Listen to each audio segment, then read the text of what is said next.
জাতিসংঘের আবাসিক প্রতিনিধি আজকে সংবাদ সম্মেলন করেছেন। 3টা বিষয় তিনি উল্লেখ করেছেন, যে 3টা বিষয় এই দেশ ও জাতির জন্য অত্যন্ত গুরুত্বপূর্ণ। সুপ্রিয় দর্শক, সেই 3টা বিষয় কি?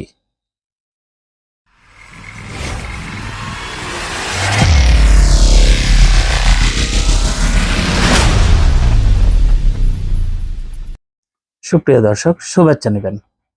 জাতিসংঘের আবাসিক সমন্বয়কারী গুয়েন লুইস আজকে এক সংবাদ সম্মেলনে তিনি 3টা বিষয়কে উল্লেখ করেছেন। এর মধ্যে একটা বিষয় খুবই গুরুত্বপূর্ণ, সেটা হচ্ছে যে আমরা করিডোর নিয়ে যে ব্যাপক এত কথা হচ্ছিল, সেই করিডোরটা আসলে জাতিসংঘ কি চেয়েছিল, স্পষ্টভাবে তিনি উল্লেখ করেছেন। এই করিডোর বিষয়ে জাতিসংঘের সাথে কোনো সংশ্লিষ্টতা নেই। জাতিসংঘ কখনো ত্রাণ নিয়ে এই রোহিঙ্গাদেরকে বা ওই অঞ্চলে যাওয়ার জন্য এই ধরনের প্রস্তাব সরকারকে করেনি।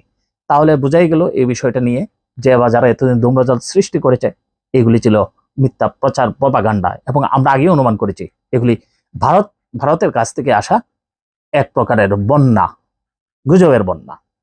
সুপ্রিয় দর্শক, এরপরে তিনি যেটা উল্লেখ করেছেন, জুলাই আগস্টে যে বিচার হয়েছিল, সেই বা বিচার হচ্ছে, সেই আগস্টে যারা আহত নিহত হয়েছে তাদের বিচারটা তারা সুষ্ঠু এবং ভালোভাবে দেখতে চান, এবং জনগণের আকাঙ্ক্ষার যেন প্রতিফলন ঘটে, এবং সত্যিকারের দোষীরা যেন সাব্যস্ত হয়, যে বা যারাই হয়ে থাকুক।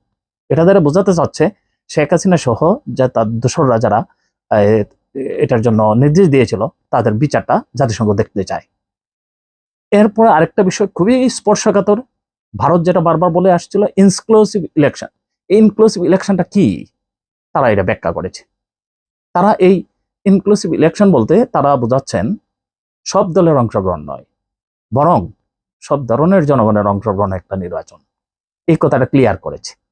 এতে করে ভারত যে আমাদেরকে একটা জিনিস বোঝানোর চেষ্টা করছে, এবং প্রতিটা স্বৈরাচারের কিছু বুদ্ধিজীবীরা, পরজীবীরা আমাদেরকে বোঝানোর চেষ্টা করছে, ইনক্লুসিভ ইলেকশন ভারত বারবার যে দাবি করছে, সেটা বলতে আওয়ামী লীগকে সাথে করে ইলেকশন বোঝাচ্ছে, সেটা কিন্তু নয়। আজকে কিন্তু এর বিষয়টা ক্লিয়ার হয়ে গেল। জাতিসংঘ এই দেশে যে একটা নির্বাচনের কালচার ছিল, সেই কালচারটাকে গত 3টা পিরিয়ডে ধ্বংস করা হয়েছে, সেই কালচারটাকে আবার পুরনো কালচারটাকে ফিরিয়ে আনার জন্য জনগণের স্বতঃস্ফূর্ত অংশগ্রহণটাকে তারা ইনক্লুসিভ বা অংশগ্রহণমূলক নির্বাচন তিনি বলেছেন।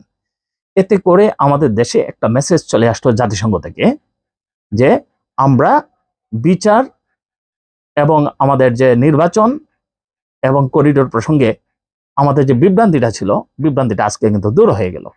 সুপ্রিয় দর্শক, এই সরকারকে, ইন্টারিম গভর্নমেন্টকে জাতিসংঘ স্বীকৃতি দানও করেছে, তিনি সেটা উল্লেখ করেছেন, স্বীকৃতি দিয়েছেন এবং তাদের পাশে আছেন, এবং এই ইন্টারিম গভর্নমেন্ট একটা ভালো, সুষ্ঠু, সুন্দর নির্বাচন দিয়ে এই গণতন্ত্রের প্রতি উত্তরণ হবে দেশ, সেটাই প্রত্যাশা করেছেন গুয়েন লুইস। আমরাও সেটাই প্রত্যাশা করি। ধন্যবাদ জানাতে চাই জাতিসংঘের আবাসিক প্রতিনিধি